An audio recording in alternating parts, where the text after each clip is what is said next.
Yeah, so the 5 principles of sales excellence come from hours and hours of research. But the question really is, why are they important? I spend a lot of time looking at the anatomy of great sales organisations, and there are very, very complicated diagrams about the things you need to do to succeed in a sales organisation. Whilst looking at these, I thought, well, this could be simplified, or it could be at least packaged in a way that means something to a sales team. So I spend a lot of time looking at good practices, research, and what actually is it that a company needs to do to set themselves up for success. And out of that research came these 5 principles of sales excellence.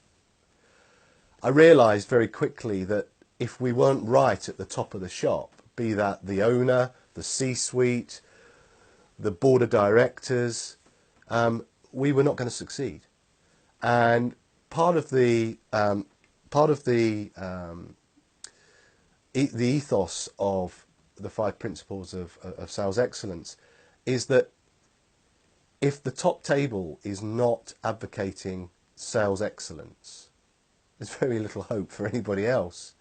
Now, what does that look like? It looks like customers are core to the conversations. Sales and sales processes and effort and activities are recognised. That senior leaders and business owners contribute to account planning or deal making or winning business.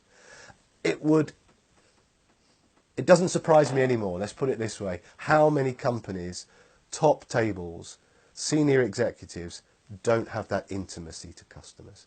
So the first principle, business strategy, is serious about sales. And I found that this has been the absolute enabler for the other 4 principles. The second one is growth management.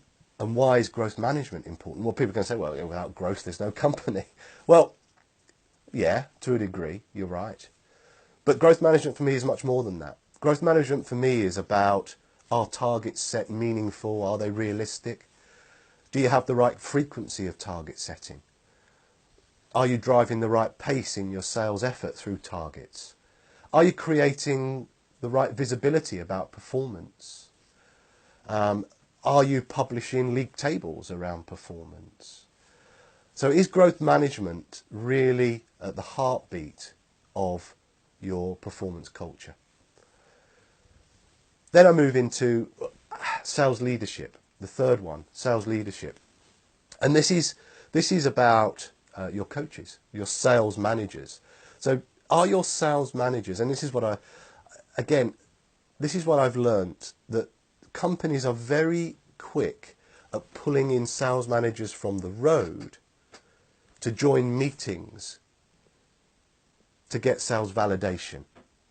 Well, actually what a sales manager should be doing is joining their account managers in the field on joint customer calls, coaching performance and better outcomes. So part of what sales leadership does in the principle number 3 is set your coaches up to succeed in sales coaching. Do they have the right tools, disciplines, structures and procedures to become effective coaches? Are they empowered to push back, to make sure all they're really doing is having business conversations, business outcome conversations and people development conversations?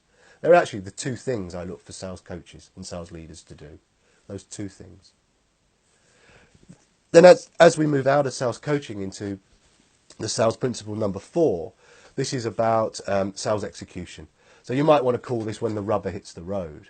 And this is making sure that the cadence of sales is actually embedded in the front line. So are the disciplines in the front line? Is the front line clear about what we expect of them? So do we have a standard around call planning, account planning, post-call reviews?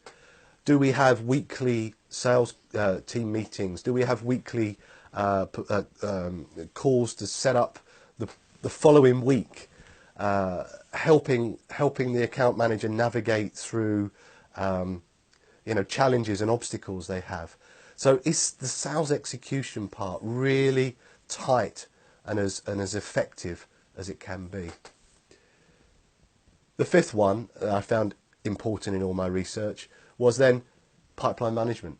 And this is the rigour and discipline of ensuring that opportunities in the pipeline are visible to the business, are prioritised to the business, are communicated to other departments, be that supply chain, be that marketing, be that the technical team.